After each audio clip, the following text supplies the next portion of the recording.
Hey everybody, welcome back to the channel, The Real Rant Reviewer, back with you for another rant review. Yes, it is time for I'm gonna say it, a rant review on The Reader, 2008's The Reader, featuring Kate Winslet, Ralph Fiennes, David Cross. Guys, this movie, I want to tell you, spoilers ahead, of course, go see the fucking movie, come back, listen to this shit. Um, Listen, I stood away from this movie on purpose for a long time. The reason being, I didn't see much interest in watching this movie. I don't know why I'm saying that, but I'm gonna keep it real. I just didn't have an interest. I thought it was just all about making love or something like that. One of those Kate Winslet ones. But she is amazing in this movie. This movie's plot story is amazing. The I just blew me away. It affected me a little bit. I'll tell you that afterwards. It affected me. The movie. I only watched it once, and that's all you need to do. Just watch it once. And she won, I believe, the Academy Award for Best Actress back in 2008, 2009 for this film. Like she should have. Guys, it's the love scenes are done tasteful, and it's done for a reason. And the reader, because he's reading to her, and you find it awkward that you don't find it awkward, honestly, that she's an older woman looking for a younger man. That's not really an issue. With the weird stuff is how she acts and how he can only come over at certain times or what have you. She's very secretive with all her information. All she wants is to make love and for him to read to her. All kinds of books, guys. Hence the reader. He reads to her, and he doesn't ask. She says, "Don't ask any questions. Just fucking read to me. Do this to me and then read to me. Do this to me, read to me." He does that for a while. This goes on for a while. It's a period of time, until she disappears one day, guys. Okay, she disappears, and she's found a couple years later, what have you, in a high court. She's in a court somewhere, and he's in college, going to college at the time, and he finds her there in court. Obviously, she was a guard at a prison, in a prison camp back in World War II, in a woman's camp. So now she's brought up on charges for the past. The past is coming to bite her in the ass, so to speak. She was a guard there. So what they're doing is everyone, all these guards, other guards that were captured and now being charged as well with the same crime, are pinning everything on her, saying she was the leader. She put the names, she wrote the names on the list and read the names out or whatever it was. She had to write the list. She read the list, whatever it was. She was the leader. She wrote it. She read it. When they asked her in the high court or whatever to read or to say to prove it, in a way or whatever, she won't prove her innocence, so to speak. And because the boy here, he knows now that she is illiterate, so she couldn't have written anything or read anything because she was not able to at that time or now, because that's why he had her read, or had him read to her, and she had all the inmates at the prison read to her before their deaths. So, strange double standard here is coming out towards the end of the movie. So, they convict her on the charges.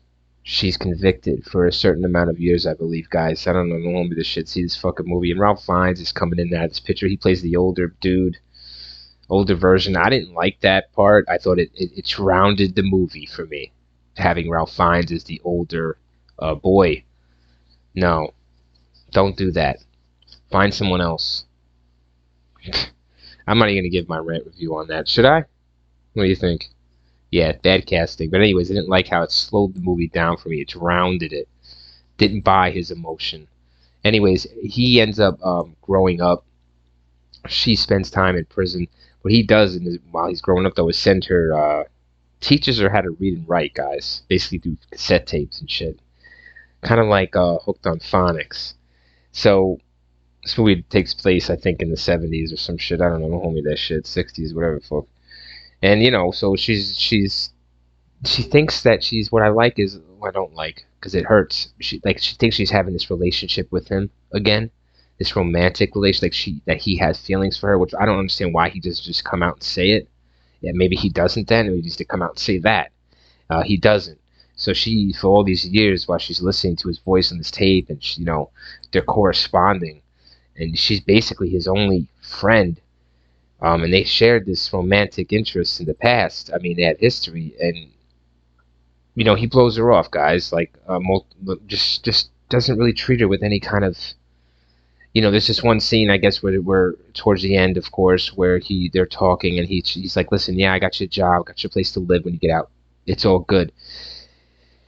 And he's like, "You ever think about the past or whatever?" And she's like, "What, us?" And he's like, "No, the war and the death and all that, the stuff that you did."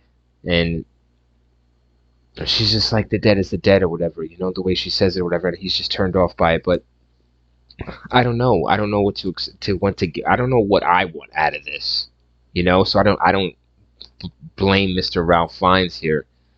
You know, because it's very difficult to see, like, because, oh man, what a movie, dude. Anyways, what happens is he leaves, but he tells her, "I got you set up, but you want her to live and just live her life, and have a chance at life." At least I did, guys. I wanted her to have a chance at life, maybe a redemption story, but she ends up hanging herself the same night that Mr. Ralph Fiennes here leaves. The day of her release, and the day before her release, she ends up taking herself out, guys, and just ending it all. And he shows up at the hospital, and they tell him of it, and he goes in the room and he searches for some things, and he finds some things and brings it to someone for some reason. I don't know. They don't know where to go with the movie at the end of that. You should just end it at that. Once she does that, that's it. I mean, movie over. I mean, where do you fuck? So, guys, basically that's it. He takes his daughter, Ralph Fiennes here, takes his own daughter to the grave of Mrs. Winslet here, and tells the story, their love story, if you want to call it, their tragic love story. Uh, you know, the reader, I'm just calling it a rant review. At this point, as you can see, the excitement has died down. This movie gets me in the beginning, it gets you in the middle, and in the end. It's just that Ralph Fiennes, they could have done a better job with the casting. I love me some Ralph Fiennes. Trust me. Love me some Red Dragon. Love me all Ralphies. But, Winslet, props, hats off to the kid as well. But I don't give it too many hats off because he's getting paid to be with Winslet in these scenes, guys. There's no sweat off his back. You know what I'm saying? He's not doing any tremendous acting. All he's doing is getting, his shirt off with Winslet here. So no congrats to him, really. But congrats to Winslet for just being a trooper and just like, I don't know, the movie has you guys because you're wondering why these certain things are happening and how it's going to turn out. And just it's a great directing movie. It's good. I like the pacing. I do recommend a one-time watch. The Real Rant Reviewer recommends it. So watch this movie. Yeah, Real Rant Review. Thanks for joining me on this rant review. Peace.